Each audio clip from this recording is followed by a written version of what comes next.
Assalamualaikum warahmatullahi wabarakatuh. Salam sejahtera untuk kita semua. Saya Dimas Sinandar dari mahasiswa Fakultas Hukum Universitas Wijaya Kusuma Purwokerto.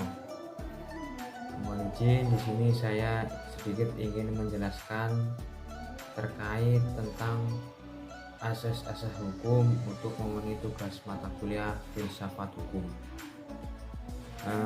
Kemudian teman-teman semua, yang ingin saya jelaskan ada beberapa asas dan saya memilih salah satu daripada asas tersebut, yaitu adalah asas ubi societas ibi lus, di mana ada masyarakat, di situ ada hukum. Itulah ungkapan yang selalu didengar apabila berbicara masalah hukum. Hukum dengan demikian merupakan referensi untuk berperilaku bagi setiap orang, baik sebagai individu maupun sebagai bangsa. Namun pada kenyataannya tidak setiap orang mampu mentaati hukum tersebut karena banyak orang tidak mau memperdulikan hak orang lain dan lebih mementingkan diri sendiri, sehingga muncullah sifat manusia yang ingin menguasai manusia lainnya. Di samping itu kondisi manusia yang ingin menguasai manusia lainnya, masyarakat yang terus-menerus berkembang, mulai dari masyarakat purbakala yang primitif sampai dengan masyarakat maju dan modern saat ini. Karena itu mau tidak mau sektor hukum yang selalu mengiringi masyarakat tersebut pun harus mengikuti perkembangan masyarakat. Artinya di sini dalam masyarakat yang maju dan modern, hukum harus maju dan modern pula. Dalam kehidupan ini, seorang individu tidak akan dapat hidup sendiri.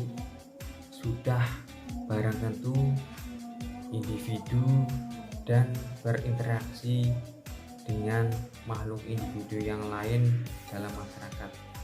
Hubungan antara dua atau lebih manusia yang berkumpul, disitulah mulai terjadi penilaian dengan segala akibat serta komplikasinya atas sesuatu perbuatan atau perilaku berbagai aspek kehidupan masyarakat, mulai dari segi ekonomi, sosial, budaya, politik, pendidikan, dan lain sebagainya. Salah satu perubahan yang paling menonjol ialah sosial ekonomi di masyarakat, di mana terdapat struktur sosial yang berbentuk kelas-kelas sosial.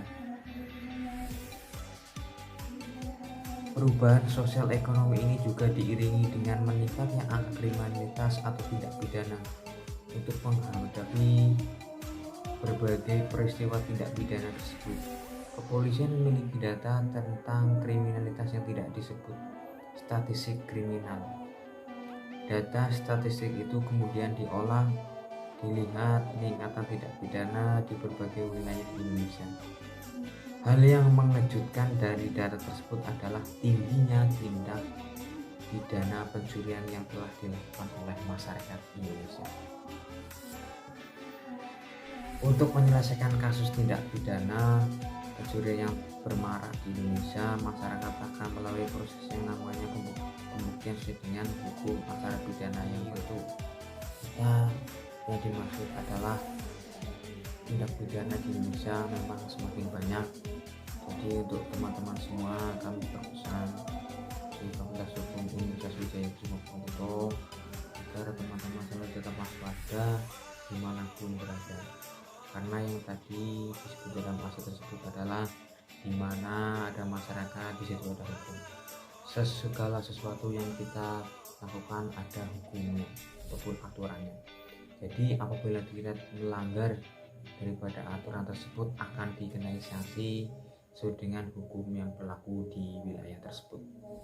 Jadi untuk itu kita harus selalu menaati tata tertib dan peraturan yang sudah ditentukan, ataupun jangan melanggar peraturan yang sudah ditentukan, karena kita sebagai warga negara Indonesia yang baik, selalu taat dengan peraturan yang ada. Dan mengenai contoh dari tadi kasus pencurian ataupun sebagaimana tindak pidana kriminalitas, kita selalu waspada dalam kita melakukan segala sesuatu. Itu saja penjelasan terkait tentang asas-asas hukum yang tadi sedikit saya jelaskan. Fakultas Hukum Universitas Wijaya Kusuma Purwokerto, Jaya Jaya Jaya. Terima kasih. Wassalamualaikum warahmatullahi wabarakatuh.